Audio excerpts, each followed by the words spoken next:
Podcasting from Heroes Media Group with real, relevant, and raw opinions. This is the College Sports Hour with your host, Clint McPherson, and co-host, Greg Dixon.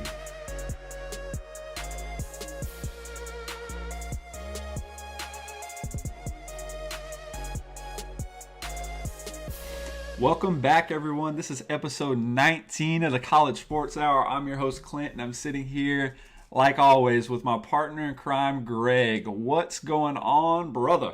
Dude, it is as cold as I have ever been in my entire life, and I don't mean that as an exaggeration, man. I told you before, right before we started this thing, I woke up this morning and the wind chill outside was -4 degrees. Listen to me. There should not be a negative in front of any number when it comes to temperatures outside. I would agree with you on that, man. I'm from Tallahassee, Florida, the home of the Seminoles, and guess what, man?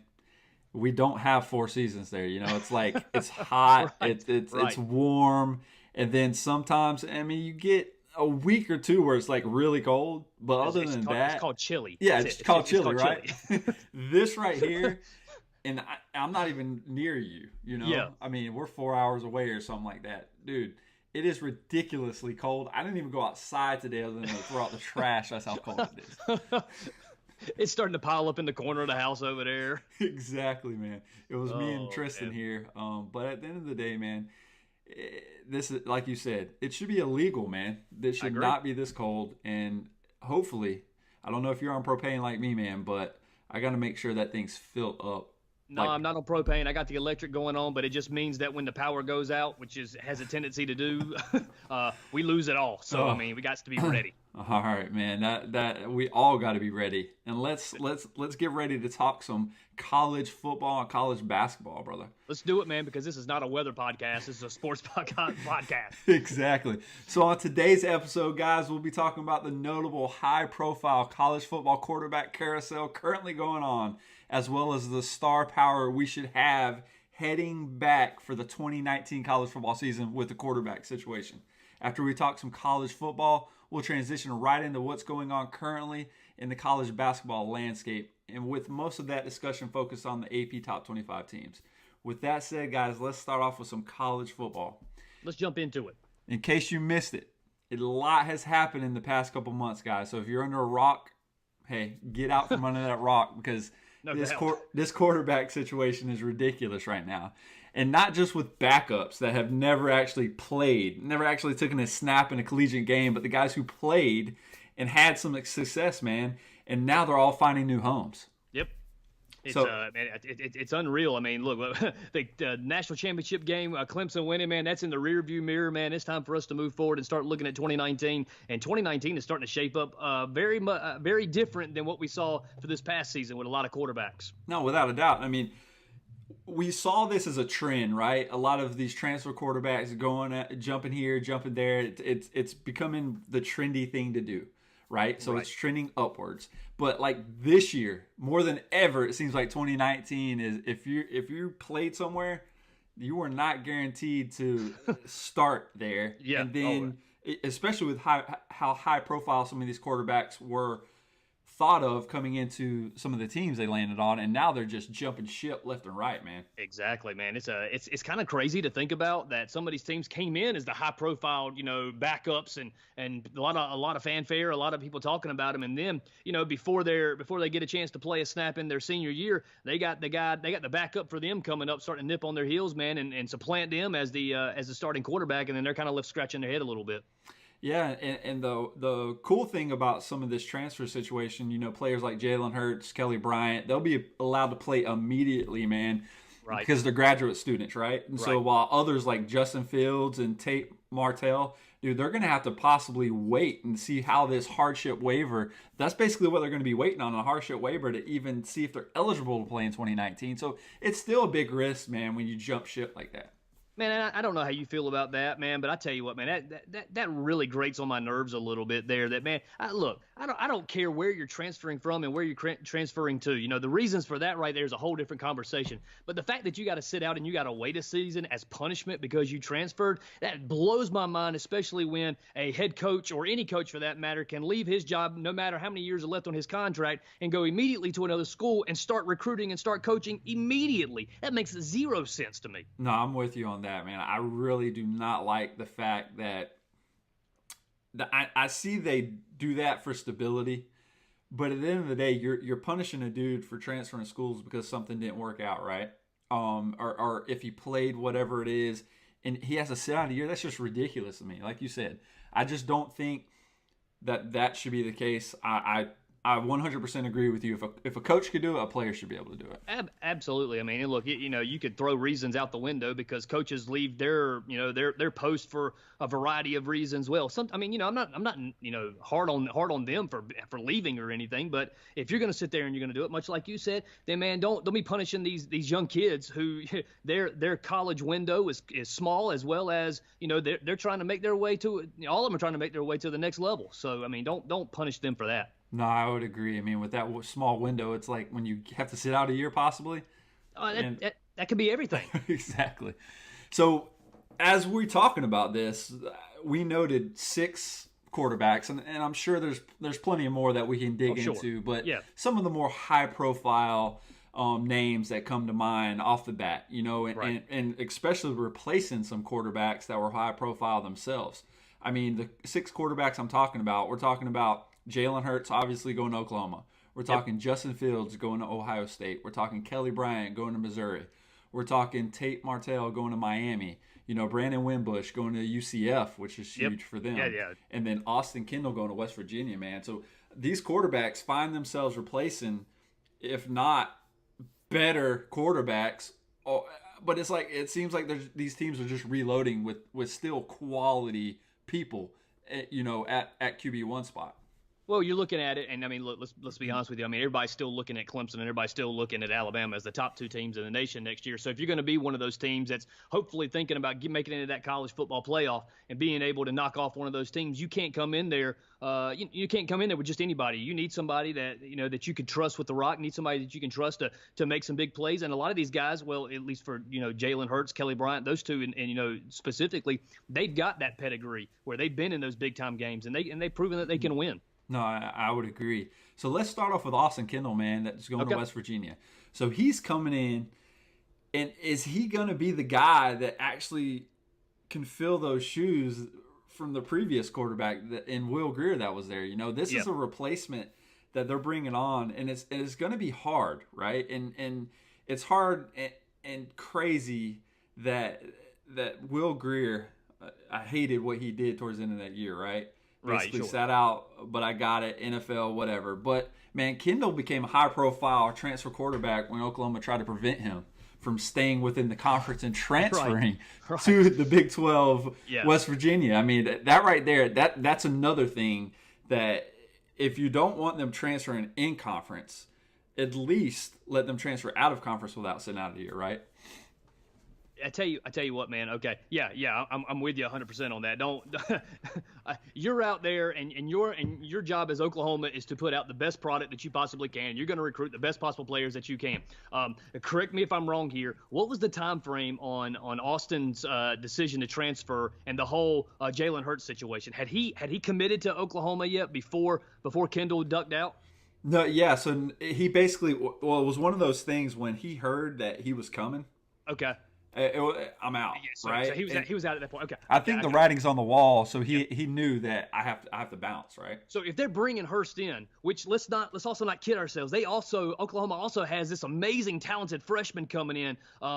He's got some really cool name, and I can't remember the kid's name, but anyways, he's a highly touted recruit as well. That's coming in as a freshman, and so there's going to be some competition there, or at least I'm sure Kendall felt that way and knew that. And then you're bringing in Jalen Hurts to come in there. You got to be thinking that they're promising this guy a starting job if he's got all these other clubs that are out there, all these schools out there. So I mean, Oklahoma, man, you can't block this kid from leaving, and I'm glad they backed off of that. But let me also say this: if Lincoln Riley is going out there and recruiting other players, he's got you sitting on the bench, and Lincoln Riley has kind of become this little bit of the quarterback whisperer after having, Kyler Murray and also having Baker Mayfield sitting up under him. I got to wonder if Austin Kendall's got it or not. Well, yeah, but you got to look at it. Baker Mayfield, Kyler Murray. Austin, you're not going to be able to hold a candle to these guys, right? I agree. But if Lincoln Riley's out there heavily recruiting Jalen Hurts to come play for him, and he's already got somebody else waiting in the wings, it would lend me to believe that, Austin Kendall, you're not fitting into our program here, and I don't think there's much there in the cupboard. No, I think he's still good. He's a high profile quarterback. I think he's going to be what West Virginia needs to kind of fill in that gap. Because that's a big loss. Obviously, sure, yeah. When you have a quarterback like Will Grier having a season he had, and being a gunslinger like he was, this is going to be huge shoes to fill. But I believe at the end of the day, Austin Kendall could help definitely bridge that gap and really help West Virginia right off the bat. We will wait and see on that one, man. But West Virginia's got some big shoes to fill. West Virginia's got an interesting season coming up, and I'm sure everybody in Mountaineer Nation is going to be looking to see what this cat can do. Definitely. So let's talk about Brandon Wimbush. Okay. Going and transferring to Central Florida. So when you look at it, the transfer news was sort of lost in the shuffle of all of the stuff that was going on with Kendall, with Martell and Hurts, that all in the same week. And I believe it's one of those things, again, it's UCF's way of saying that the odds might not be that great that McKenzie Milton even comes back in 2019 from that horrific injury he suffered. I did see a video of him that he was sitting there doing leg presses already, man.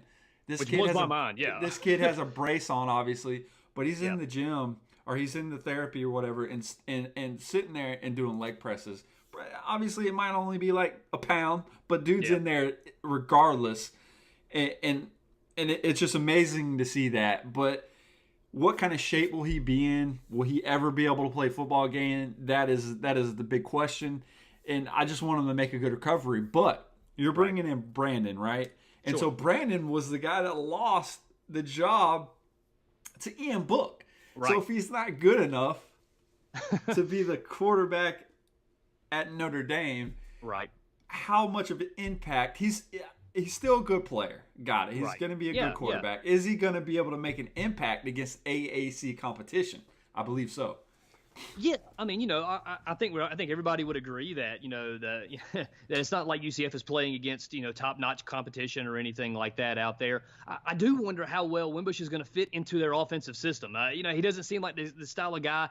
He's obviously a very different player than McKenzie Milton. It's not like he's gonna, and I just don't know. It's not like he's going to do the exact same things there. I wonder, and I'm not trying to question the guy's character or anything like that, but I do wonder about his leadership ability because as well as I do. It's one thing to grow with players. It's one thing to go up there. You're in there since day one. You're in the gym. You're building all this camaraderie. It's another thing completely to come into this position and to come into a school where everybody's already, on the inside. Everybody kind of knows anybody, and you got to come in there and win everybody's respect, win everybody's trust. So Brandon Wimbush has got a lot of work to do.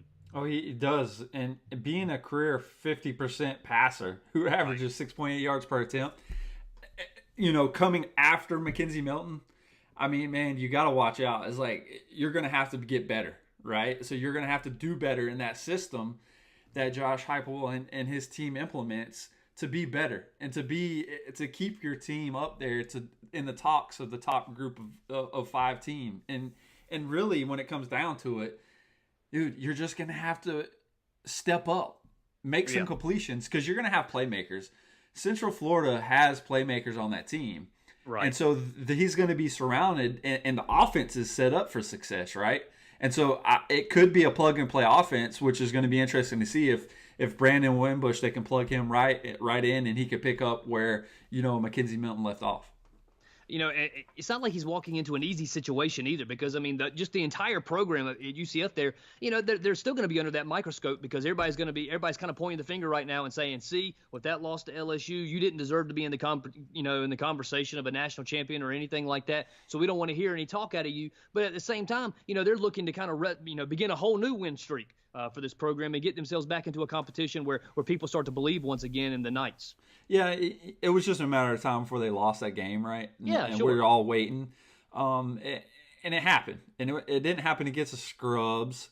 LSU's a good team, good defense, not a great offense. But at the end of the day, they lit UCF up and scored a lot of points in that game. So LSU's not a bad team. And you can't hang your head for losing that game. And they went on this crazy streak that nobody saw coming. They did it. And obviously, if they want to do that again to continue to get the love, they're going to have to continue some momentum. But I don't think that one loss really pumps the brake on what that UCF team was doing, period. I think as long as they get a quarterback, and a quarterback is the key, right, to a lot of these colleges. If you get a good quarterback, you can compete with anybody. That one, out of everybody that we're going to talk about, that one's the head scratcher to me. That's the one I'm kind of looking at a little bit. It's that one just doesn't seem to fit. Yeah, and so another surprise was the number 4 guy we're talking about, Tate Martell, going to Miami, man. Yep. This was reported. This was one of those things that, he's trying to become eligible on the basis that Ryan Day's takeover as Ohio State's coach was why he leaves Columbus, right? Okay. And I got it. The whole shuffling going on there, we get that. But I really think Miami capitalizing after after Mark Richt decides to leave, right, and then capturing their old defensive coordinator. Right. I mean, that was huge. Probably the longest hired Temple head coach ever. He hadn't even, his cup of coffee hadn't even gotten cold yet. No, I don't even think he put on his shoes to leave and get on the plane to go to Temple, right? And that was insane. But at the end of the day, man, they made a great move, because we talked about it on the podcast. They should hire this dude, but he already signed with Temple, right? And we're like, okay, we ruled him out. Yeah. And then the next thing you know, the next day, I think he's like, Miami news head breaks. coach. So I just think all that is set up for him to have a good run. I mean, he's heading into Coral Gables, coached by a guy who has been behind Tua Tagovailoa, Heisman Trophy runner-up season. So he's coming into a good situation. And I think Miami, even though they had a terrible end to their season, I just think they're better. They have better players than they actually performed, right? And I just think at the end of the day, the new coach coming in with a new quarterback, we'll see how it works out. But I just think, and I believe, with Martell being a former Gatorade National High School Player of the Year, he can definitely sling the rock. Yeah. And we haven't seen him do that significantly in game action just yet, which is why he's not that high on the list, but he's still somebody we got to talk about. Sure. Yeah, I think we talk about him because there's a lot of potential there, and you partner him up coming in there with Eno, so in that system, that there is the chance there for really some magic, especially on the opposite side of the division from Clemson, there in the ACC. Miami, we recognize that the cupboard's not bare. There, you're right when you say that their season certainly didn't go in the direction that they wanted to. Still, the question marks surrounding Mark Richt's resignation and trying to, and not really seeing that coming or anything like that. But man, they still have the potential there for a solid defense, and if they can get, and look, we made note of it. The coaching carousel, the quarterback carousel that happened for this team last year, you got to think was one of the reasons why this team didn't succeed, man. They didn't seem to ever be able to really solidify themselves with that position. If Martell can come in there and be that guy, be that solidifying force there, and be somebody they can count on not to turn the ball over, to help manage the game, and also to make some good plays, because they're going to be putting themselves in a position to be able to do that. We saw that happen with Tagovailoa there at Alabama. We also saw it with Hurts as well. So, this kid's going to have a chance to really make a difference for this team. Yeah, I think he has a talent. I'm excited to see what he can do with Miami, because even though I'm from Florida, right? But at the end of the day, there's two teams that I despise, and that is Florida and Miami. But I can respect them, right? When I see the state of Florida just in chaos and struggling, I want to see them do good to a certain degree. I don't hold a grudge to where, like Duke fans never want to see North Carolina win. Hey, there's a reason for that, okay? I'm sorry. I got it. I can respect the program and not want to see them win. And it's not like if I told you right now, do you want to see Miami win a national championship? You would say, absolutely not. No, probably not. But hey, if they're the lone wolf to represent ACC, I might be like, go ahead, Miami, win this thing. I have lost all respect for you right now. I got you, man. But let's move on. So let's move on to Kelly Bryant, which is another big story. Oh, man. So he ends up landing in Missouri, right? So this is the quarterback that Trevor Lawrence, and this is just fact, okay? You mean national championship winning Trevor Lawrence? I'm talking about national championship winning. Just thought I'd ask. Yep. Obviously, he didn't win it by himself, but no. He is. If you watched him play in that game, got nothing but mad respect for this kid. And at the end of the day, you can say, Dabo Swinney, you made the right decision. Sure. Well, I mean, you look at it from every angle. And Dabo said it. I think it was right there in the national championship game. I think right there after they won it, the question was posed to him: how difficult of a decision was it to go from Kelly Bryant to Trevor Lawrence there in the middle of the season? And he talked about being one of the hardest decisions that he's ever made because he liked Kelly Bryant. But when you compared apples to apples and oranges to oranges, and you compare talent to talent, for him and for everybody else looking around now, it's a no-brainer. Trevor Lawrence was the guy to go with. So you got. Kelly Bryant is no Deshaun Watson. Right. And he's not going to be the next Drew Lock by any means as far as passing ability. Right. And because he's Kelly Bryant. That's who he is. He can run the ball though, which he's a mobile quarterback, which is good. Yep. He's an intermediate passer, which is okay. And he does struggle from time to time with his downfield game. And so that's really the biggest knock, I think, on him. Yeah. But, man, and that's not just something that we're saying. Those are facts. And so we have the statistics to prove some of the things we're throwing out. Right. But at the end of the day, it's one of those things that, where Derek Dooley's offense asks for quarterbacks to complete a ton of intermediate passes, it's going to play to his strengths. Which I think at the end of the day, it's a good fit. And I think Kelly Bryant kind of saw the writing on the wall there when we had, Auburn's were in the talk for possibly landing Kelly Bryant and some other teams.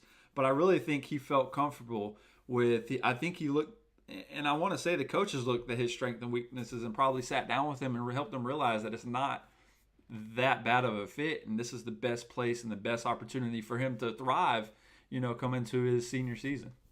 When I think about a guy transferring out of Clemson and looking to go somewhere else, my immediate thought is going into, okay, this kid is going to look to transfer to somewhere where he can prove everybody wrong and win a national and still win a national championship. And then I heard that he signed and agreed to go to Missouri. Okay, so Missouri is not winning a national championship. All right, I don't think anybody is thinking that that's getting ready to happen. But you are looking at this thing of from Kelly Bryant's perspective, who's going to make me better? Who's going to help me, help me to, show my strengths and improve on some of my weaknesses as well. He's not going to be throwing a ton of deep balls, I don't think. But I do think playing in this kind of system and this kind of offense is going to help him be able to throw a better ball and be able to have a higher completions percentage going into this thing. And it's going to help kind of mold him a little bit. He's going to get a chance to play, obviously. He's going to get a chance to play against top-tier talent there and against some SEC rivals. It's going to be interesting to see what happens. I really don't know. I wish Kelly Bryant all the best. But man, I tell you what, it's going to be interesting to see what happens. I really think another strength that he has and something that he was sold on was that they have the three of their top four pass catchers returning this year. So he's going to have plenty of playmakers to distribute the rock to. And so I really think that was another reason that he chose this offense, because again, the intermediate passing game that Derek Dooley pushes out, and then plus having the three of your top four playmakers from last year to throw to, I mean, that's huge. I agree. I mean, he's definitely got some security blankets there that he's going to be able to develop a relationship with and some chemistry with, and we'll see what happens with that offense. So let's go. And this was one of those things bouncing back and forth between Justin Fields, and Jalen Hurts. Right. So Justin Fields ends up going to Ohio State. And it's one of those things that who has the most upside between these two, between Justin Fields and Jalen Hurts? Obviously, Justin Fields. No doubt about that. But it's one of those things that I still think the question mark of success at Ohio State, because we saw what they did last year. Mm-hmm.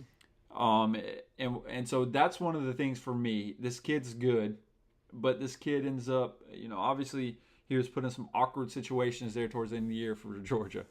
But this guy's a former 5-star recruit, and he's a baller. Yeah. I mean, I guarantee he's gonna put up huge numbers in this Day's system, and so it's one of the best seasons ever for a Big Ten quarterback. When you look at it, he's gonna have a huge statistical season as long as he can go out there and be the quarterback everybody thinks he can be, right? Right. But this offense that he's running into or going to take hold of is set up for success for him to have big games. Yeah. I tell you what, he was this was kind of one of the more not the fact that he went to Ohio State. I mean, of all the options that were out there and people looking at him, Ohio State's a great place to land. But the fact that he left Georgia was kind of interesting to me, because I was sitting there wondering, especially after they lost against Alabama, and then after they had lost to Texas, I was beginning to wonder if Jake Fromm's time was coming to an end, because throughout that season, there were a lot of people who were calling for there to go ahead and make the replacement, and let's go with Justin Fields at this point in time. So the fact that they, obviously they're going with Jake Fromm. Jake Fromm's got a lot of potential. I mean, they're expecting him to be a great pro quarterback there, but this is 2 years in a row where we've seen them come up short and not be able to cash in the chips to become national champions. And so I really thought that Justin Fields was going to be the guy. They were going to go ahead and make that move. Obviously they didn't, and he's moving on to what he appears to be in greener pastures there with Ohio State. Obviously Justin Fields hasn't started a collegiate game yet, but he was not used correctly when he was used as a wildcat quarterback in Georgia's offense for Jim Chaney. Right. I mean, not the greatest of moves. I can see them trying to use his athletic ability, but let this kid read some defenses. Let him throw the rock. He didn't get that many chances to do that. So when it comes down to it, he's still young. Obviously, he has a year under his belt. He just needs mental reps, and he needs to help with dissecting these defenses and picking up these blitzes, which could be something that he struggles with right off the bat. But hopefully, Ohio State takes an approach that helps him along with that. But at the end of the day, when Ohio State, they lost 4 of its top 4 receivers from a season ago, so it's not like he's going to have a huge amount of experienced playmakers around him as far as some of the others on this list, like we just finished talking about with Kelly Bryant. But it's one of those things that this guy has a lot of upside to him, but at the end of the day, it's like you have to have playmakers too to make you even a better quarterback. Because you look at what Tua did this year, had a great season, but look at the players he had around him. Kyler Murray, great player, had some great people catching a rock around him. He did a lot of stuff himself, but no doubt. I mean, you got to have those playmakers, right? Football is one of the ultimate team sports that are out there. I mean, you got to have everybody, and it's certainly not dependent upon just one person. I mean, one person can make a difference, but the whole game isn't going to rest on them. But as far as going to Ohio State is concerned, obviously Ohio State always has dreams and visions of a national championship running around them, but it's not like they play in one of the toughest conferences in America either. I mean, you look at the Big Ten, and we saw how, in their championship game, it was Ohio State versus Northwestern, and as high as we were on Northwestern, it's not like that they are this powerhouse around the country or anything like that. So, I mean, you're going to have a tough game against Michigan, maybe, or is Jim Harbaugh just going to continue to choke away Ohio State games? You got Penn State there, who may be elite next year, maybe not elite next year. We'll see what happens there. But I mean, it's not like that they have the toughest conference or the toughest schedule either going into next season. No, I agree. Let's move on to Jalen Hurts going to Oklahoma, man. So this is a quarterback that I really think we talked about it before. He's a good quarterback. Oh, yeah. I mean, if you want to go ahead and throw the 26-2 record out of the window, I mean, because we have some data on this guy, right? Some of these other quarterbacks aren't proven yet. Right. This guy is a proven winner. And that doesn't mean he's not going to struggle from time to time. And in some of the situations he was put in. I mean, if you look at when he was at Alabama, he never had really consistency for coaches either. I mean, they have a coaching carousel. They have a coaching carousel that happens every year, it seems like now, and even more this year. So I think him leaving was his best bet. And I think him landing in Oklahoma was even better. There was a lot of things possibly leaning towards Miami, Right. But I really think this Oklahoma move is a real good move for him. I do have a question now. Does this make Jalen Hurts the front runner to win the Heisman next year? I mean, Lincoln Riley had Baker Absolutely not. Mayfield. I'm just saying. I mean, we're just going to continue to follow the trend here. I mean, and I guess I need to place my money on Jalen Hurts at this point. I mean, when you look at it, he has the record to go with it, right? And Yeah, so sure. he could easily be in the conversation if he could work some magic out throughout the whole year like he did in that Georgia game. I mean, I can see him working out and them putting him in positions to be successful. I mean, you're looking at it. I mean, we got to think about this. This is a former SEC Offensive Player of the Year, Right. and even if he doesn't win the Heisman, it's something to consider, right? Because Lincoln Riley's offense, he has been the offensive coordinator, coach at Oklahoma for the past 4 seasons, and what has he produced? I mean, his track record, yeah, right? You look at it. I mean, Baker Mayfield, Kyler Murray, ridiculous. And so his track record is perfect for Jalen Hurts and to set him up for success. Jalen Hurts has also played with normally a really good defense behind him as well. And he is not going to have that when he goes to Oklahoma. He will play if he playing against different competition, high scoring offenses on the other side of the field. And so it's going to be interesting to see if he can put up some of those numbers. Look, he's not going to put up the same PlayStation numbers that that Kyler Murray was putting up this year. But can he be the thrower that they're going to need him to be? I think so. I mean, the guy I think has proven that he's a winner and that he can throw the ball. He wasn't as good as Tua, so you lose the starting job. Okay, I got no problem with that. But I would still say he's one of the best quarterbacks that are going to be playing in the country next year. I mean, I agree with you. Does he go out and throw for 40-plus touchdown passes or 4,000 yards like his former predecessors did? Yeah. Probably not. Right. But at the end of the day, like you said, he's going up against Big 12 defenses. And True. under Lincoln Riley, I think that's just going to be – he's going to have huge statistical numbers, I still believe. And he's going to have probably his best statistical season as long as he can go out and do that. Like you said, it might be some high-scoring affairs. The defense might not hold a lot of people to under certain, but at the end of the day, as long as you score, and Oklahoma proved that throughout the year. Right. As long as you score more than the other team, the John Madden quote, you're going to win, right? You win.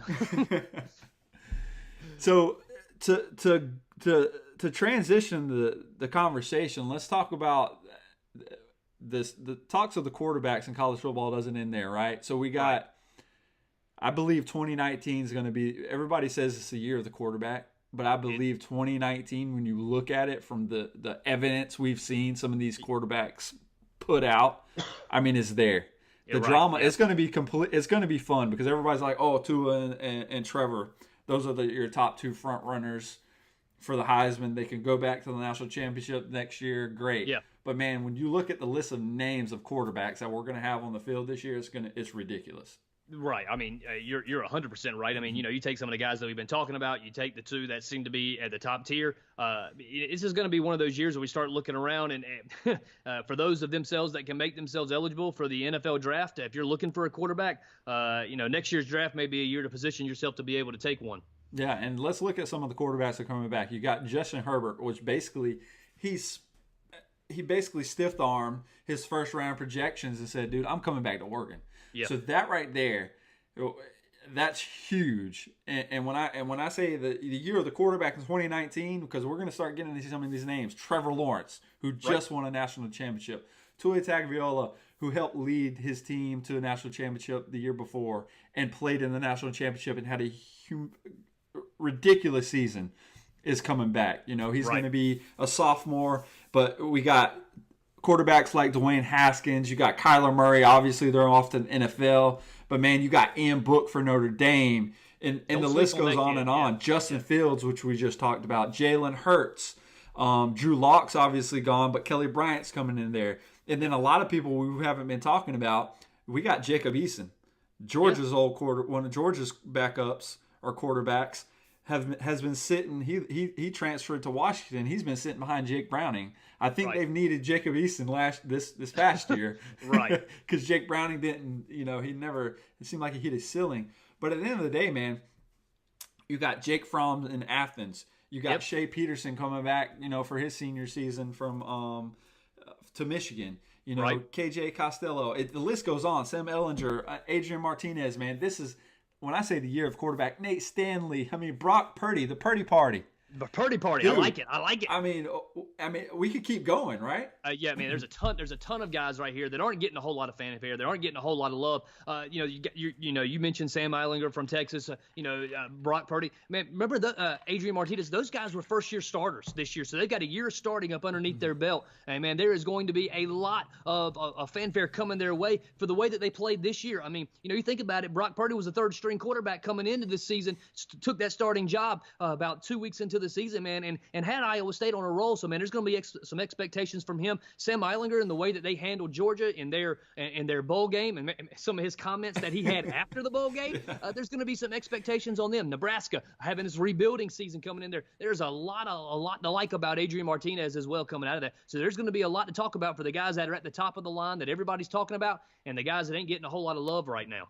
Yeah, and let's mention some of the group of 5 quarterbacks coming back that are probably going to make a huge splash and to watch out. You got Mason Fine for North Texas. Hawaii's Cole McDonald. You got De'Aaron King, which had a huge season for Houston. He's going to be under the new coach, Dana Holgerson.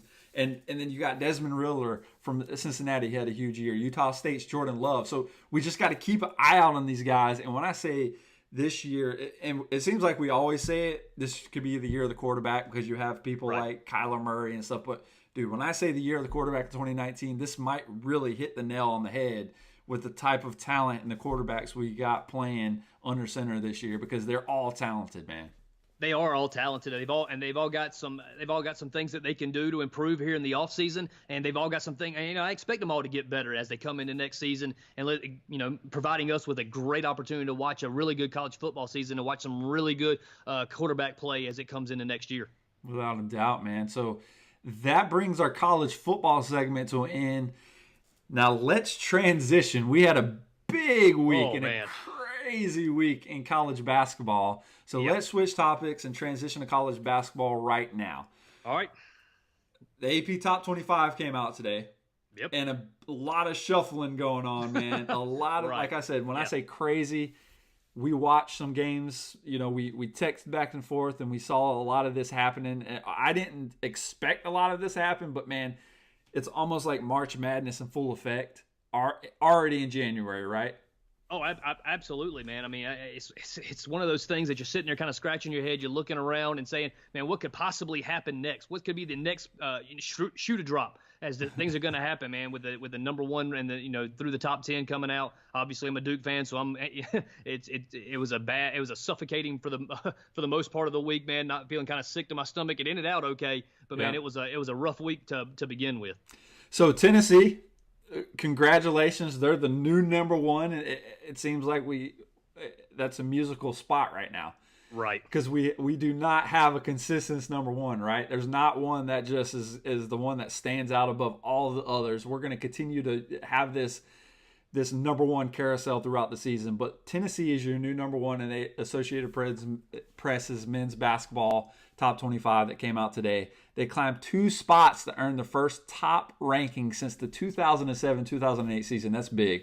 Yeah, man. They earn it. They deserve it for this week. They've got some good things going for them. They got some really good players. They've got some great standouts that are going in there. They're playing really good basketball. And one of the things that we always say about college ball is that you got to have a really good coach. They got Rick Barnes as their head coach. So they're rolling in the right direction. They play in a decent conference there. They got some tough talent there with Kentucky and Auburn nipping at their heels. So Tennessee definitely deserves a number one ranking for this week.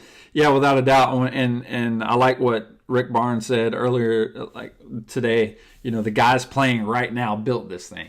I mean, the guys that he has, strong. I mean, it's strong. And they come out with 48 of the 64 first place votes. So that's huge. But so following after that, obviously number 2, Duke, received 11 of the first place votes. And then you have Virginia receive 3. And then number 6, Michigan State 2, Gonzaga and Michigan rounded out top 5. So when you look at it, there's a lot of expectations following the Vols into this season. Right. They have their top 6 scorers back from a team that shared the SEC title. And Tennessee had his highest preseason ranking at number 6 and was eyeing a deep NCAA tournament run in Barnes' fourth season. So for them to live up to that hype and get to where they're at right now, it says a lot for this team. So obviously something that this team has going for it is that they are an experienced team. I mean, it's not a team of a bunch of freshmen and a bunch of one and dones. So you would think that this team would be ready to handle those expectations. But there is something to be said now. You're no longer hunting. You're now the hunted. Everybody's gunning for you at this point in time. You now have that number 1 slot resting in front of your name. So you are going to get everybody's best game. You are going to get everybody's punch in the mouth when they play you. Not to say they haven't so far. They were number 3 going into this week. So I mean, it's not like that they haven't been ranked up there in the top 5, and everybody's got a lot of expectations on them. Rick Barnes has been here before. These guys, they've got some got some experience. So we're going to continue to see how that rolls. Yeah, I mean, when you look at it, they're living up to expectations as of now.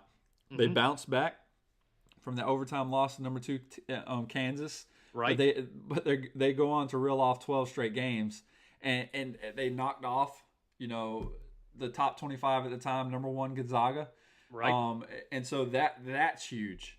Oh, and absolutely. Then now the 2 games that they won this past week with Arkansas and holding off Alabama, which was a little suspect, but at the same time, man, when you're the hunted, like you said, and you're not hunting, it's different. It's different. It's a totally different game. But they moved to number 1. Right. And it's a good place for them to be, right? So they're in a perfect position, and I like what Tennessee's doing right now. No doubt, man. No doubt. Like I said, they deserve to be there for this week. So we'll give it up to them for this week. Yep. And this week start again. I know you, like you said, you kind of felt sick to your stomach a little bit, a little nauseous. Duke started by losing to Syracuse after getting that clutch, 3-pointer from Cam Reddish to send the Noles. At the time from last week, kicked them out and at home in Tallahassee, which was a big win. And then they lose to Syracuse. Man, Syracuse was the half court shot going into halftime. It just seemed like everything that could go Syracuse's way did. And man, they played a good game. You got to give it for Syracuse for coming in and punching your boys in the mouth. Oh, absolutely. And, the thing that you think about there is that they did it on our home floor. I mean, they came into Durham. They came into Cameron. They dealt with the Cameron Crazies, and they were able to live up to it.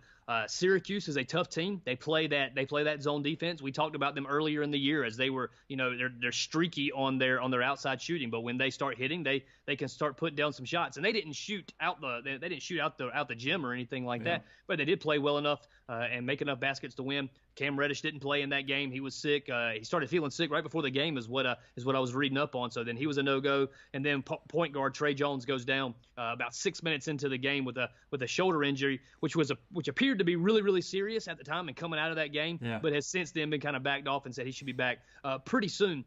And I was telling some guys earlier this week as we were talking about this game, Trey Jones isn't the best player on our team, but he is the most important player on our team. He's the one. He is our best on the ball defender. He is the distributor of the basketball. He gets that offense running. When he's not on the floor, we've had to have R.J. Barrett running it. We've had to have Cam Reddish come running it. We've had to have Zion Williamson. And when they have to set up the offense, it takes them out of being able to play off the ball, which completely changes everything about the game. But you're exactly right. Syracuse came in there. They came in there and they did what they needed to do to win that game into overtime, and were able to get a win on Duke on Monday night of last week. Obviously, if Trey Jones doesn't go out, Cam Reddish is playing. I don't see your team, Duke, losing that game. But at the end of the day, they lost. That was the hand they were dealt. They didn't win. And what was crazier was old boy going 0 for 10 from 3. And what's this guy's name? You talked about him earlier in the year. I'm not going to say it. I didn't want to call him out. I didn't want to be the guy to call him out. I'm not saying it. I didn't want to call him out. I'm not going to say it. He plays an important role, right? And so I'm not going to say it either. But I was like, look, I'm going to keep it hush. But I just wanted to say, when you go 0 for 10, man, you didn't help anybody out. No, you didn't. So that's okay. But later on the week got good, right? Reddish returns, and then Virginia. I mean, a lot of people. Man, I sat there and watched leading up to the game. You had your boy, Jay Will, went against them. Said it wasn't happening.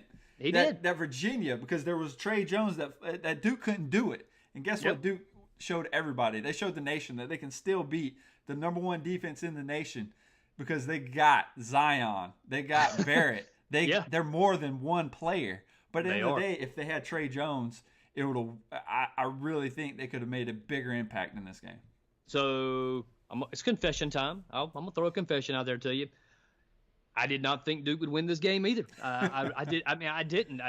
If I'd have been putting money on it, I'd have put money on Virginia. Why? Because Trey Jones isn't playing. He's the engine that he's the one that's steering the ship. He's the engine that runs the car.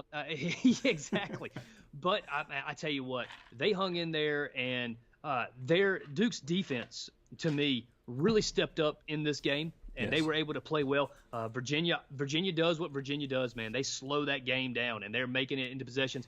Duke was able to rebound in this game like I did not expect them to be able to do. Huge. And if Virginia has a weakness, man, that's definitely going to be it. They've got to keep people off the offensive boards, and they could not do that against Duke. They did that better in the second half, but still weren't able to do that. And I tell you, golly, the Duke, Zion Williamson and R.J. Barrett, are the only two players that scored in the last 17 minutes of that game. Ridiculous, right? It is insane. But those two guys right there, there was no 3-point shooting in this game. I think Virginia made 3 3-pointers in the game, and Duke made 2. And there wasn't a whole lot of assist on either side of the point, on either side of the ball for either team. Man, it was just catch the ball, create, and go. And Duke was able to do that a little bit better than Virginia on Saturday night. Zion and Barrett willed that team to win this game. I agree. I'm not saying the other players around them didn't take a part in this victory. Yeah, they were good. I mean, they did what they needed to do. But when you're the only two players that score points in the last 17 some odd minutes of that game, you willed your team to a victory.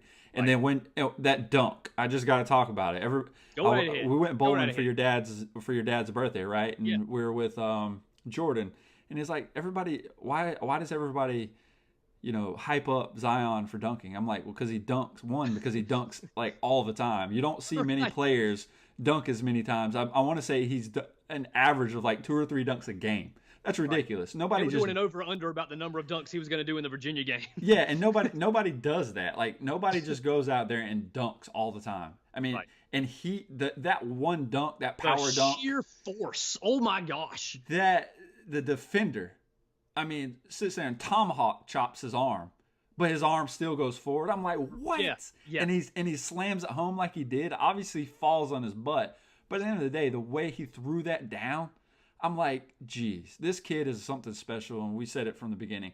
When you have the top 3 players in the NBA draft on your team, you're in a good spot. And fortunately for your team and the Duke Blue Devils, they have that situation right now.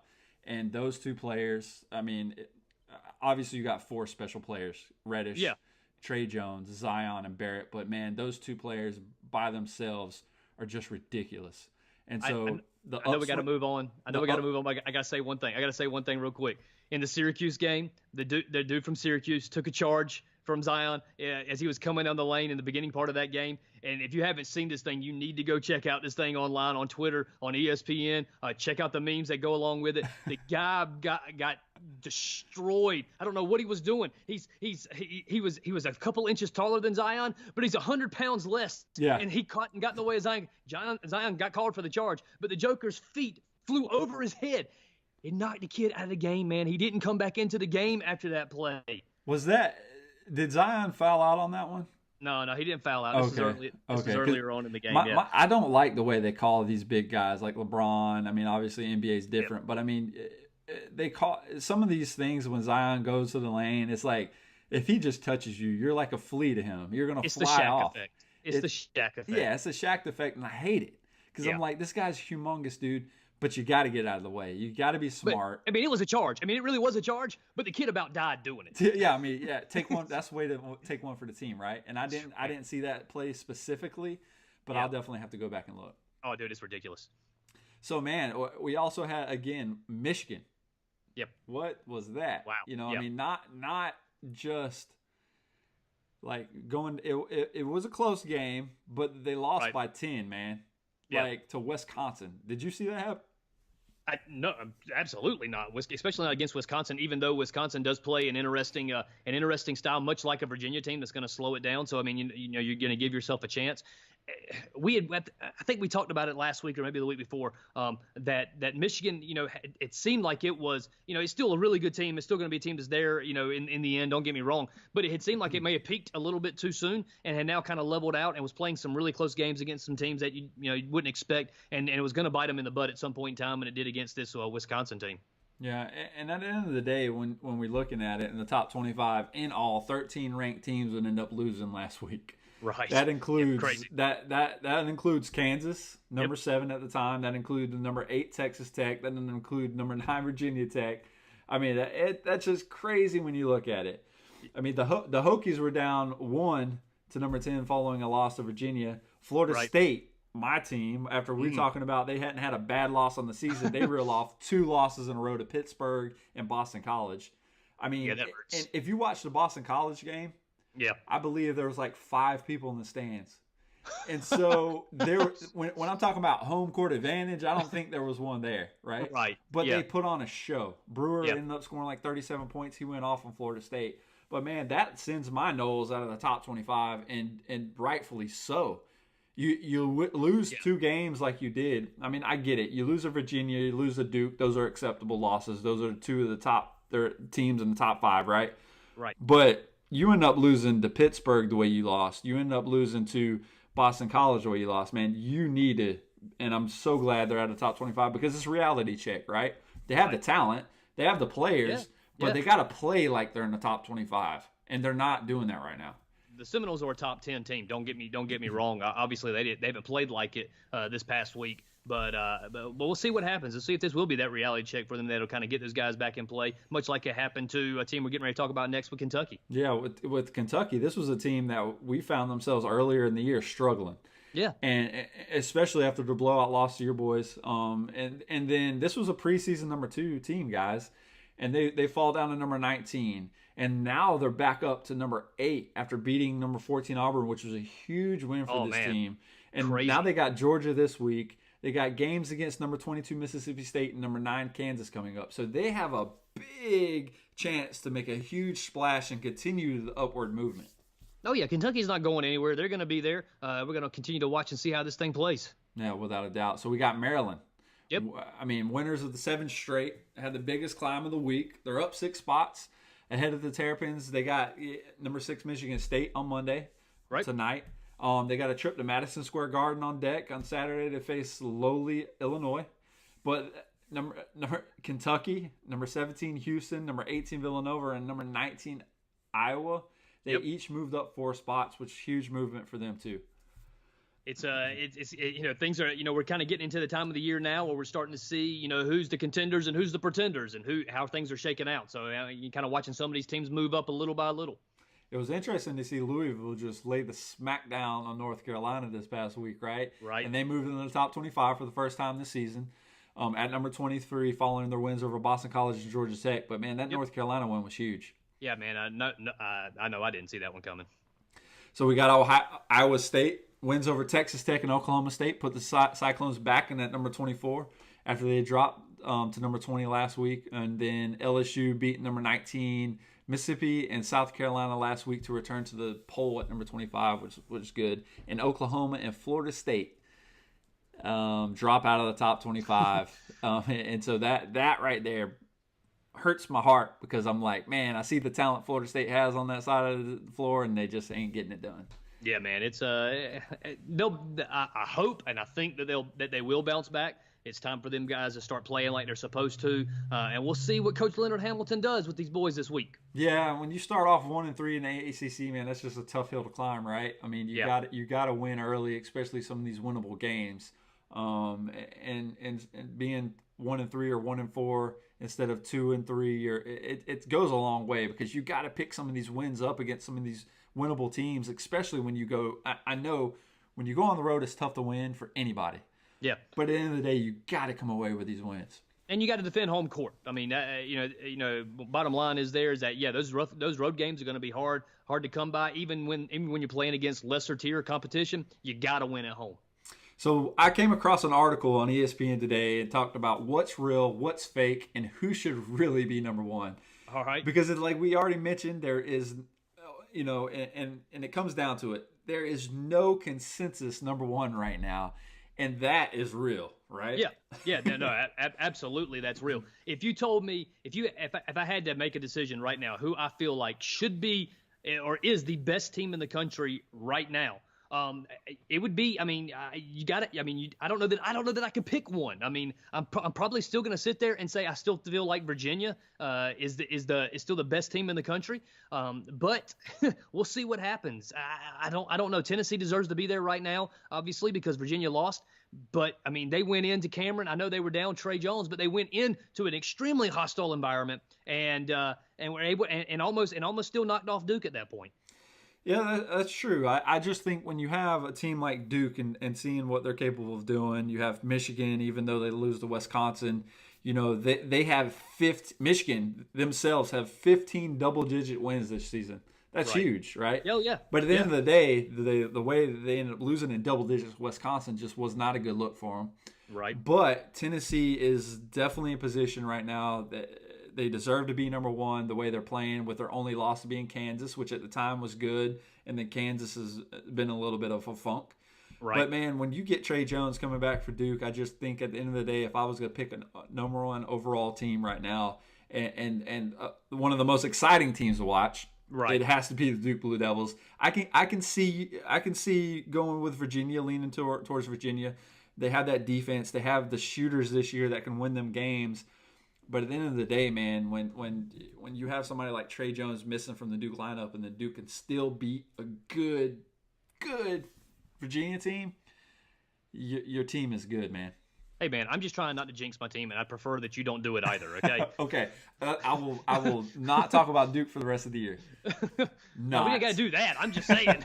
Wait a minute now. All right, man. So what do you think here? We have, and this was another point in the article as well, Michigan's loss at Wisconsin is proof that the Big Ten is overrated. Is that real or is that fake? Yeah, that is real to an extent. Okay, I got it. It's real in the sense that the Big Ten is not a top tier. It doesn't have the top tier talent that you would think that it would normally have. However, I don't think that means Michigan's fake, and I don't believe that means Michigan State is fake either. I believe I believe both of those teams right there are gonna make some noise against everybody as the year continues to progress. Yeah, when you look at it, the Big Ten still, at the end of the day, is probably going to send at least 10 teams to the NCAA tournament, right? And so on name alone. On just name alone. So that's a cool thing. So another thing, and I don't know if you saw this, but I watched the Texas game.